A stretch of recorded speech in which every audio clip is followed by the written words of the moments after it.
যানজট, জলাবদ্ধতা আর অপরিকল্পিত নগরায়ন এমন হাজারো ভোগান্তিতে নাকাল চট্টগ্রামবাসী। বর্ষা এলেই পানির নিচে তলিয়ে যায় সড়ক, ঘণ্টার পর ঘণ্টা যানজটে আটকে থাকে নগরবাসী। অপরিকল্পিত ভবন নির্মাণ আর পাহাড় কাটা পরিস্থিতিকে আরও জটিল করেছে। নগরীর এই দীর্ঘদিনের সমস্যা থেকে উত্তরণে এবার ২৫ বছর মেয়াদী মহাপরিকল্পনা হাতে নিয়েছে চট্টগ্রাম উন্নয়ন কর্তৃপক্ষ সিডিএ। এই পরিকল্পনার আওতায় নগরের চাপ কমাতে আনোয়ারা, পটিয়া ও হাটহাজারীতে গড়ে তোলা হবে ৩টি স্যাটেলাইট টাউন, যেখানে থাকবে আধুনিক আবাসন, শিল্প ও বাণিজ্যিক সুবিধা।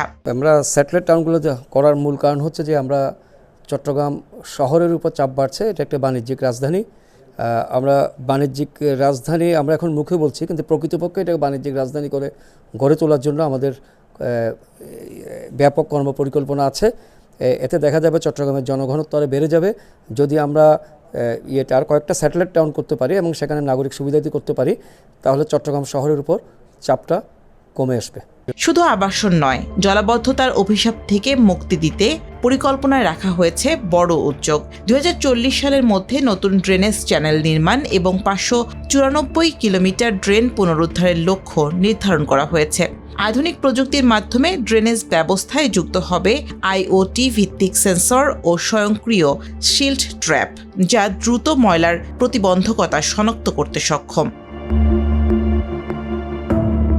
এছাড়া পাহাড় রক্ষায় ৩০% বেশি ঢালু জায়গায় সব ধরনের নির্মাণ নিষিদ্ধ করে এসব এলাকাকে ঘোষণা করা হবে ইকোলজিক্যালি সেন্সিটিভ জোন হিসেবে।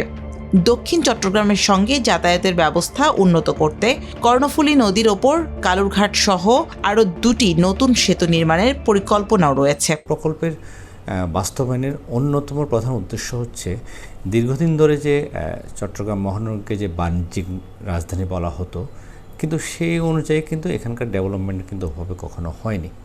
আমাদের যে কোনো উন্নয়নের পূর্ব শর্ত হচ্ছে পরিকল্পিত উন্নয়ন এবং একটা টেকসই উন্নয়ন করা। কিন্তু যখন উন্নয়ন করতে যাই, যখন সঠিক পরিকল্পনা থাকে না, তখন সেই উন্নয়নটা তার কার্যকর ফল আমরা কখনো পাই না। আমরা সেই প্রেক্ষিতে যে কাজটা করেছি যে এই শহরটা মহানগরীকে বাণিজ্যিক রাজধানী করার জন্য আমরা ওয়ান সিটি টু টাউন একটা কনসেপ্ট নিয়ে এসেছি। দেখেন আপনি যদি খেয়াল করেন, কর্ণফুলী নদীর এপার এবং ওপারের মধ্যে অনেক ডিফারেন্সিয়েশন আছে, কিন্তু নদীর উপরে বিশেষ করে আনোয়ারা কেন্দ্রিক একটা শহর গড়ে তোলার একটা সম্ভাবনা রয়েছে। তবে এই উচ্চবিলাসী পরিকল্পনা নিয়ে প্রশ্ন তুলেছেন নগর বিশেষজ্ঞরা। তাদের মতে, স্যাটেলাইট শহরে উন্নত শিক্ষা, স্বাস্থ্য, বিনোদন ও যোগাযোগ ব্যবস্থা নিশ্চিত না হলে মানুষ সেখানে বসবাসে আগ্রহী হবে না। এতে সমস্যার সমাধানের পরিবর্তে বিস্তারের আশঙ্কা রয়েছে। আর সবচেয়ে বড় চ্যালেঞ্জ হিসেবে উঠে এসেছে বিভিন্ন সেবা সংস্থার মধ্যে সমন্বয়ের অভাব। ওই স্যাটেলাইট টাউনগুলিতে আমরা জনসংখ্যা বাড়াবো এবং সেই জায়গায় যদি প্ল্যানিং কন্ট্রোলটাকে কড়াকড়িভাবে আমি আরোপ করতে না পারি, তাহলে দেখা যাবে যে আমাদের সেইগুলি আবারও অপরিকল্পিতভাবেই বেড়ে যাবে এবং বেড়ে যাওয়ার মধ্যে যে সংকট, মানে ক্যাচে গন্ডুস, আমরা যা কষ্ট করলাম কোনো লাভ হলো না, বরং আমাদের সমস্যাকে বিকেন্দ্রীকরণ করলাম, সমস্যাকে সমাধান করলাম না, সমস্যাকে বিকেন্দ্রীকরণ করলাম।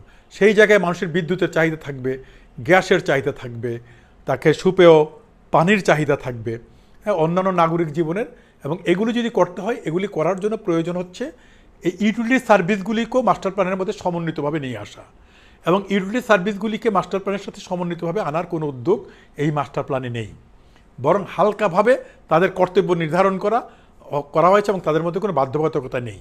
এবং বাধ্যবাধকতার জন্য যে আইনি একটা ফ্রেমওয়ার্ক তৈরি করা দরকার, সে আইনি কাঠামোও কিন্তু তৈরি করার বিষয়টাই মাস্টার প্ল্যানে অন্তর্ভুক্ত নেই।